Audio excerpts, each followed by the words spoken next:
की एडवर्टाइजमेंट आए हुए कुछ दिन हो चुके हैं और हार्डली देखा जाए तो अब 1 महीने से भी कम टाइम बचा है जब ये एग्ज़ाम कंडक्ट हो जाएगा। यहाँ पे बहुत सारी ये थ्योरीज़ चल रही कि एग्ज़ाम पोस्टपोन होगा, नहीं होगा, लेकिन यकीन मानिए कि एचपीपीएससी का रिकॉर्ड रहा है कि वो टाइमली पेपर को कंडक्ट करता है। And second thing is that हमें यही सच मान के चलना पड़ेगा जो एचपीपीएससी हमें शो कर रहा है। सो इट इज़ शोइंग कि एग्ज़ाम जो है वो जुलाई 3rd वीक में कंडक्ट होगा। तो फिलहाल हमें यही मानकर चलना पड़ेगा। So hello everyone, my name is Anchit Sharma. I have been teaching and guiding students related to civil services, let it be political science, sociology, public administration. इसीलिए मैं आपके सामने लेके आया हूँ प्रेरक आंसर टेस्ट सीरीज।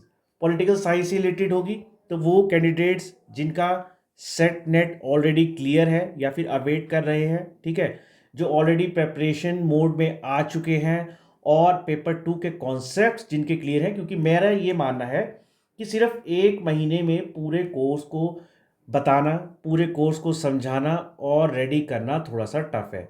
तो इसमें सबसे बेस्ट अप्रोच वो यही रहेगी कि आप यहाँ पे आंसर राइटिंग शुरू करें। ये मैं इसलिए कह रहा हूँ क्योंकि answer writing is an art, ठीक है। बहुत सारे कैंडिडेट्स होंगे, ज़्यादा पढ़ाई नहीं की होगी, but due to the fact कि उनकी आंसर राइटिंग अच्छी होगी, they will be scoring good marks. तो आंसर राइटिंग को प्लीज़ इग्नोर मत करें। मैंने आपको ऑलरेडी बताया 90% कैंडिडेट्स तो ऐसे होंगे जिनका पेपर ही कंप्लीट नहीं हो पाएगा। इतनी ज़्यादा आपने प्रेपरेशन की है, उसका फ़ायदा नहीं होगा। So you need a mentor, you need a guide जो आपको बता सके आंसर कैसे लिखने हैं, क्या गलतियां हैं, और उनको इवेलुएट कर सके। तो देखो, 23 जून से ये आपका शेड्यूल बन चुका है। शुरू में कुछ सेक्शन वाइज टेस्ट होंगे, उसके बाद कुछ पार्ट 1 पार्ट 2 का अलग से टेस्ट होगा, और एंड में पूरे फुल लेंथ टेस्ट जैसे ऑफिशियल टेस्ट होते हैं वो कंडक्ट होंगे। 15 जुलाई तक ये कंप्लीट हो जाएगा, ठीक है।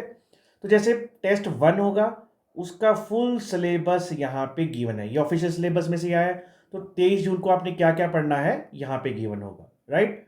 उसी तरह से आगे भी टेस्ट 2 में आपने क्या पढ़ना है, यूनिट यहाँ पे गिवन है, जो सिलेबस है वो यहाँ पे गिवन है। टेस्ट 3 में क्या पढ़ना है, टेस्ट 4 में क्या पढ़ना है, इस पूरे शेड्यूल में आपको पता लग जाएगा।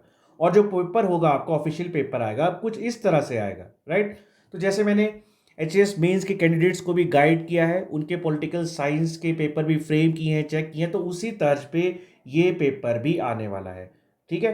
पेपर 3 घंटे का होगा, जिसमें से आपको 120 नंबर के क्वेश्चन पूछे जाएंगे। 8 क्वेश्चन दिए होंगे, जिसमें से जो 2 हिस्सों में होंगे, ठीक है, पार्ट ए और पार्ट बी, या फिर पार्ट 1 होगा, पार्ट 2 होगा। सभी के इक्वल मार्क्स होंगे। आपको करना क्या है कि आपको हर एक क्वेश्चन में 150 शब्दों में अपने आंसर लिखने हैं। एक चीज का आपको ख्याल रखना पड़ेगा, तो पार्ट 1 ये आ गया, 60 नंबर का ये होगा। 1 2 3 4 4 इस तरह से क्वेश्चन आपको गिवन होंगे। पार्ट 2 भी 60 नंबर का होगा, 5 6 7 8, तो 4 क्वेश्चन यहां से गिवन होंगे। ये पार्ट जो है ये ऑलरेडी आपके सिलेबस में गिवन है, पार्ट 1 में क्या है, पार्ट 2 में क्या है, इन्हीं से क्वेश्चन आएंगे, ठीक है। अब यहाँ पे ये कह रहे हैं कि जो क्वेश्चन 1 होगा, दिस इज कंपल्सरी, ये आपको करना ही पड़ेगा। साथ में आपको एक पार्ट में कितने क्वेश्चन गिवन है, 4, आपको 3 क्वेश्चन इस पार्ट से करने पड़ेंगे। यहाँ भी 4 क्वेश्चन है, 3 पार्ट पार्ट 2 से करने पड़ेंगे, तभी आपके 6 क्वेश्चन सॉल्व होंगे, राइट। तो 6 क्वेश्चंस का क्या मतलब है, 6 क्वेश्चन का मतलब है कि आपको यहाँ पे 120 नंबर के क्वेश्चन पूछे जाएंगे, ठीक है। और साथ में ये सब पार्ट्स में डिवाइड होने वाले हैं, ठीक है। इस चीज़ का आपको ख्याल रखना है कि सब पार्ट्स में कैसे डिवाइड होंगे।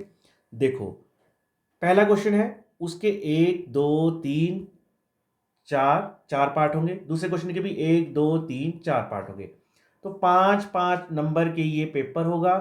टोटल हर एक पार्ट आपका कितने का होगा, फिर 20 नंबर का, ठीक है। इसीलिए 20 नंबर के 6 क्वेश्चन करेंगे तो 120 आपका टोटल बन जाएगा। अब स्ट्रिक्टली ऐसा नहीं है कि ऐसे ही क्वेश्चन आएंगे, क्योंकि ये मैंने पुराना पैटर्न उठाया। अगर दूसरा पैटर्न देखेंगे तो वहां 10 मार्क्स के क्वेश्चन भी पूछे गए हैं, ठीक है। तो 5 10 कुछ भी पूछ सकते हैं। मेरा आपको यहाँ पे सपोर्ट सिस्टम ये रहेगा कि दोनों दोनों एजेस में मैं आपको तैयारी कराऊं, ताकि जैसे भी क्वेश्चन आए, चाहे 5 के आए, चाहे 10 के आए, इवन 15 के भी आए, इवन 20 के भी आए, you are ready to face the exam. और आंसर कैसे लिखने हैं, टाइम पे कैसे कंप्लीट करना है, वो भी आपको इस प्रेरक प्रोग्राम में पॉलिटिकल साइंस में बताया जाएगा, ठीक है। सो आप यहाँ पे सैंपल देख सकते हो। उसी तरह से एमसीक्यू वाला पैटर्न जैसे मैंने बताया पूरी तरह रिडंडेंट हो चुका है। जितनी मर्जी नॉलेज हो उसका फ़ायदा नहीं है। जिनको पता है कि कितने अच्छे आंसर लिखने हैं, कैसे इंट्रो, बॉडी, कंक्लूजन, डायग्राम बनाने हैं, वही इसमें मैक्सिमम स्कोर कर पाएगा। साथ में जैसे मैंने आपको प्रॉमिस किया है, तो अगर हम इसमें लास्ट पार्ट देखेंगे तो आपको एक अलग चीज़ नज़र आएगी। वो अलग चीज़ क्या है? It is related to state politics. State politics के बारे में यहाँ पे पूछा गया है, यानी कहने का मतलब है कि कुछ पार्ट है वहाँ पे किसके बारे में गिवन है? वहाँ पे गिवन है हिमाचल का सिलेबस। तो हिमाचल की गवर्नेंस पूछी गई है, वो सारा पार्ट आपको यहाँ पे करवाया जाएगा, ठीक है? क्योंकि हिमाचल की जो गवर्नेंस है वो अलग से आपको एचएस के नोट्स के थ्रू मिलेगी। तो ये प्रजामंडल क्या है, स्टेटहुड, पॉलिटिकल ज्योग्राफी, रीजनलिज्म, ये सब आपको इस टेस्ट सीरीज में एज अ कॉम्प्लीमेंट्री बोनस दिया जाएगा, ठीक है? तो मैं वेट कर रहा हूँ आपका। आप कांटेक्ट कर सकते हो इस नंबर पे, ये हमारे इंस्टीट्यूट आईबीएस शिमला का नंबर है। उसके अलावा आप मुझे भी पर्सनली मैसेज कर सकते हो, व्हाट्सएप कर सकते हो, कॉल कर सकते हो। कोई भी कंफ्यूजन हो, क्वेरी हो, इस प्रोग्राम के बारे में पूछना हो, कैसे टेस्ट कंडक्ट होंगे, तो जैसे मैंने बताया आपको A4 साइज शीट में लिखना है, उसकी पीडीएफ बनानी है, मुझे भेजनी है। 1 से 2 दिन में विद इवेल्युएशन वो चेक होके आ जाएगी कि कहाँ आपकी गलती है, कितने मार्क्स मिल रहे हैं, ठीक है? तो आप मुझे भी पर्सनली मैसेज कर सकते हो, यहाँ कमेंट सेक्शन में भी लिख सकते हो। I will be waiting for you.